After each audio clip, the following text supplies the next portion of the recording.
Iniciamos com uma voz nos contando sobre a guerra mais devastadora que a humanidade já enfrentou na história, chamada de Guerra dos 60 Minutos.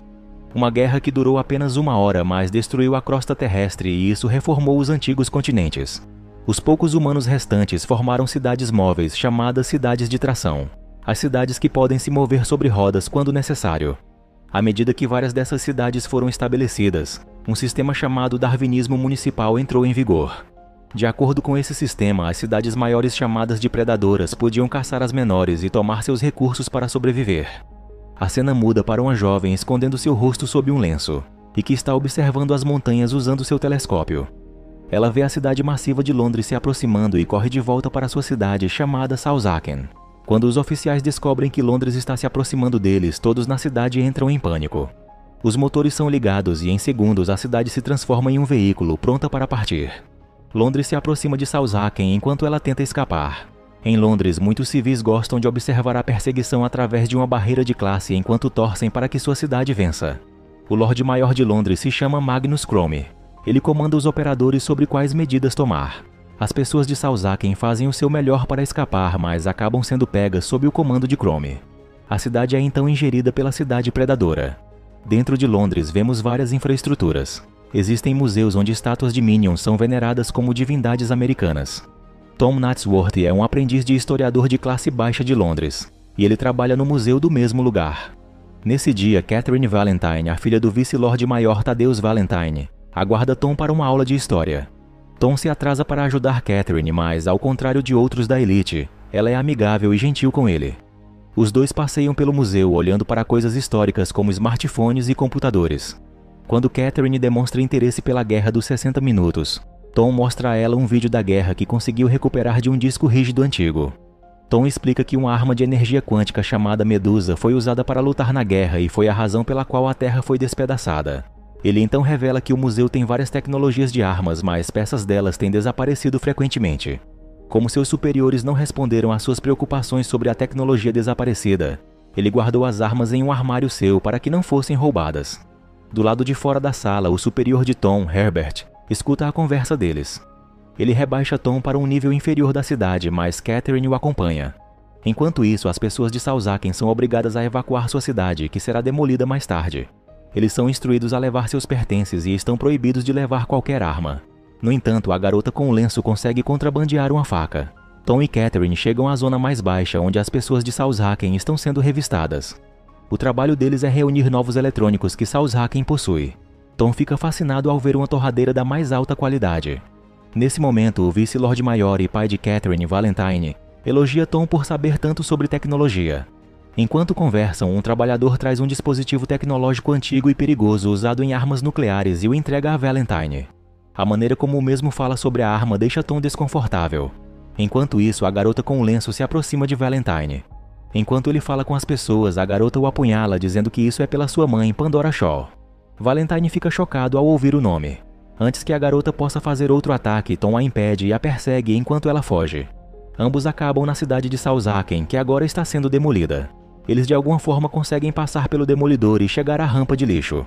A garota cai na rampa, mas é segurada por Tom, que fica intrigado ao ver uma cicatriz horrível em seu rosto. Ela diz a ele que seu nome é Hester Shaw, e antes de soltar a mão dele, ela fala que Valentine assassinou sua mãe. Hester então cai na rampa antes de Valentine chegar ao local. Tom pergunta a ele sobre Pandora Shaw e olha para Valentine com desconfiança. Não querendo revelar nada, Valentine empurra Tom para a rampa de lixo atrás de Hester e age inocentemente quando sua filha chega.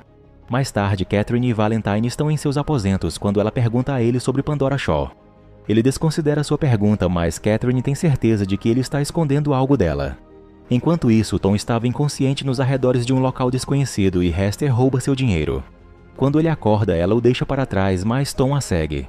Ela está furiosa com Tom por ter arruinado o plano em que ela vinha trabalhando nos últimos 6 meses. Tom pede para ela ajudá-lo a voltar para Londres porque lá é seu lar.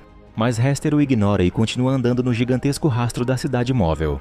De volta a Londres, o Lorde Maior está furioso com Valentine por levá-los à Europa, por causa do qual eles estão ficando sem comida e água. Valentine menciona seu projeto de energia e afirma que é a única coisa que pode ajudar Londres, mas o Lorde Maior está cético em relação ao seu plano. À noite, Hester e Tom estão descansando quando são atacados por alguns saqueadores do sul que caçam pessoas. Um casal de idosos com seu veículo terrestre vem em seu auxílio e os salva dos saqueadores. Eles até dão aos dois um pequeno quarto para descansar. Hester se machucou enquanto tentava salvar Tom dos saqueadores mais cedo. Ela cuida do ferimento até certo ponto e se deita. Um pouco mais tarde, ela conta a Tom que sua mãe, Pandora Shaw, era uma arqueóloga que adorava desenterrar tecnologias enterradas do passado. Ela trabalhava em estreita colaboração com Valentine, que sempre foi fascinado por suas descobertas. Até que um dia, Pandora desenterrou algo que Valentine queria e que ela não queria que ele tivesse. Naquele dia, ele matou Pandora e cortou o rosto de Hester no processo. Hester também menciona um colar que Pandora lhe entregou antes de pedir que ela fugisse. Ela acaba chorando por ter que relembrar do seu triste e dolorido passado. Enquanto isso, de volta a Londres, Valentine visita a reaproveitada Catedral de São Paulo, onde ele está desenvolvendo secretamente a arma nuclear Medusa. A tecnologia histórica que estava desaparecendo do museu foi roubada por Valentine para o mesmo propósito. Ele percebeu que as pequenas cidades para caçar estão começando a desaparecer e, em breve, Londres ficará sem comida e recursos. Portanto, ele quer atacar o reino fixo de Xangô, uma cidade anti-tração que possui todos os recursos que Londres precisará por centenas de anos. No entanto, Xangô é firmemente protegida pelo muro de escudo. Assim, Valentine quer criar a Medusa para destruí-lo e tomar a cidade. Depois disso, Valentine ouve a notícia de um ciborgue encontrado nos mares por uma pequena cidade. Ele visita a criatura quando um de seus companheiros lhe diz que ela será útil para matar Hester. A criatura é capturada em uma caixa e diz a Valentine que Hester quebrou uma promessa que fez a ele por causa da qual ele quer matá-la. Ao ouvir isso, Valentine deixa a criatura partir. Em seguida, ele destrói a base que sustentava a caixa, e quando a mesma cai no fundo do mar, o ciborgue sai do compartimento de metal e segue para a superfície. Nesse meio tempo, Catherine visita o amigo de Tom, Bevis, para perguntar o que seu pai está escondendo dela. Bevis de alguma forma sabe que Valentine empurrou Tom para o túnel. Catherine quase não acredita nele quando Bevis acrescenta que seu pai também está conduzindo um projeto secreto. Em troca da informação, ela oferece para mostrar a ele a tecnologia histórica que Tom lhe mostrou anteriormente. Hester é acordado por Tom, que a diz que o veículo virou para o sul, então o casal mentiu para eles. Tom encontra uma saída sob o chão, mas Hester não consegue pular por causa de seu ferimento. Ele se recusa a partir sem ela e ambos são rapidamente pegos. Eles são então mantidos como reféns e colocados para leilão de escravos em uma cidade. Hester quase é comprada por um homem quando de repente uma garota que se destaca da multidão reivindica Hester para si mesma. O leiloeiro reconhece a garota como uma criminosa procurada e membro da Liga Antitração, Anna Fang. Ela trabalha em estreita colaboração com o líder de Xangô, Quan, e está aqui para libertar Hester. Ela mata o leiloeiro com um único tiro e pede que Tom e Hester fujam. No entanto, eles não vão muito longe quando de repente o ciborgue de antes que queria matar Hester chega. Hester o reconhece como Shrike. Shrike se aproxima dos dois enquanto eles fogem dele. Ele quase os pega, mas são novamente salvos por Anna, que afasta o ciborgue com um tiro explosivo. Anna então os leva em sua aeronave e diz a Hester que ela se parece com sua mãe. Sentindo a curiosidade dos dois, Hester revela como ela conhece Shrike. Acontece que ele a encontrou depois que Valentine matou Pandora e desde então tem sido seu tutor. Shrike a criou e a ajudou a sobreviver no mundo. Ele é o único ciborgue restante depois que todos os outros de sua espécie foram mortos.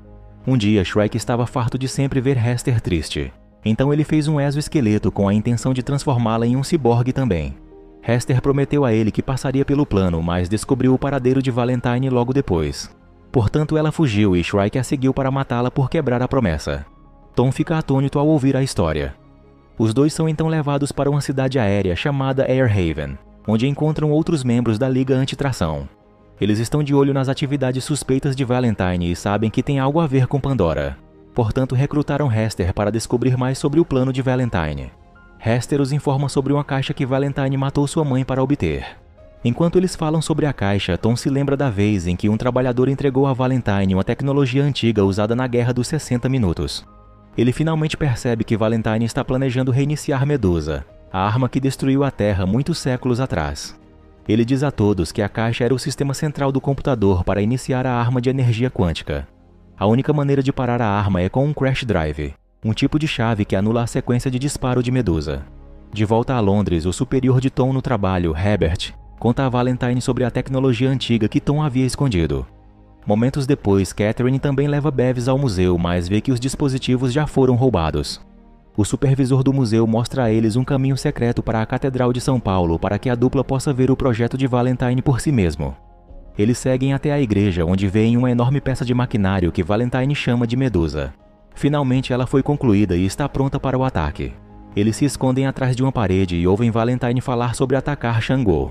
Nesse momento, o atual Lorde Maior entra na igreja e ordena aos guardas que prendam Valentine por conduzir o experimento ilegal. No entanto, os guardas permanecem no lugar, revelando que agora trabalham para Valentine. Por fim, ele mata o Lorde Maior enquanto uma horrorizada Catherine observa. Em Airhaven, de repente as luzes se apagam e Shrike chega procurando por Hester. O caos se instaura enquanto toda a cidade pega fogo. Tom e Hester fogem de Shrike, mas ele luta com os membros da Liga Antitração e logo alcança os dois.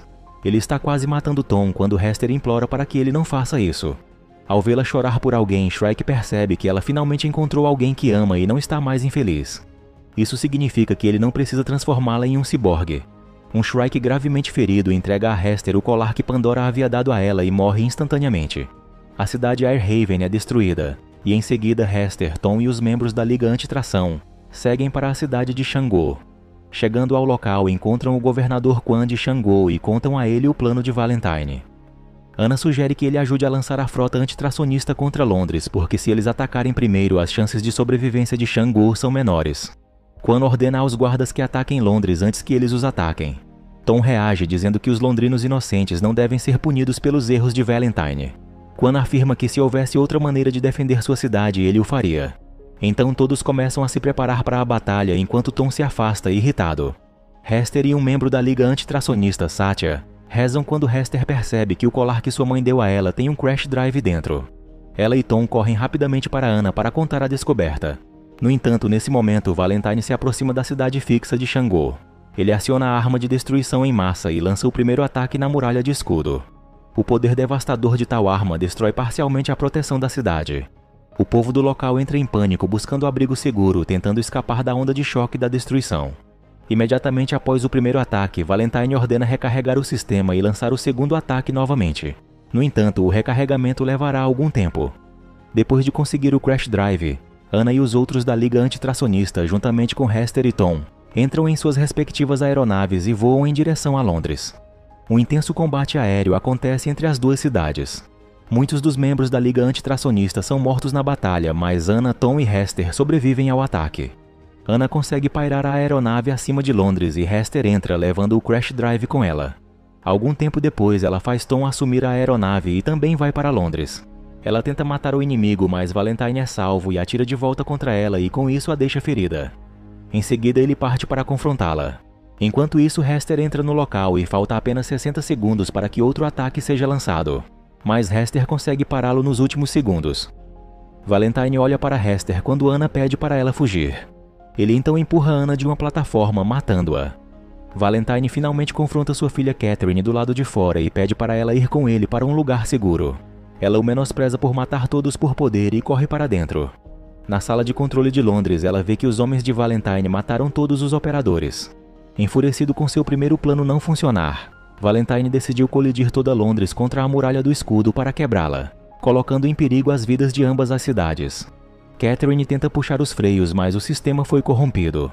Ela conta a Tom sobre a situação por meio de um rádio. Tom então pede a Catherine para abrir o portão do motor. Ele voa para dentro do sistema de motores em sua aeronave e destrói os motores lançando mísseis na esperança de impedir que Londres colida com a muralha. Ao mesmo tempo, Valentine entra em uma aeronave para decolar e evitar a colisão. No entanto, Hester confronta o homem e aponta sua arma para ele.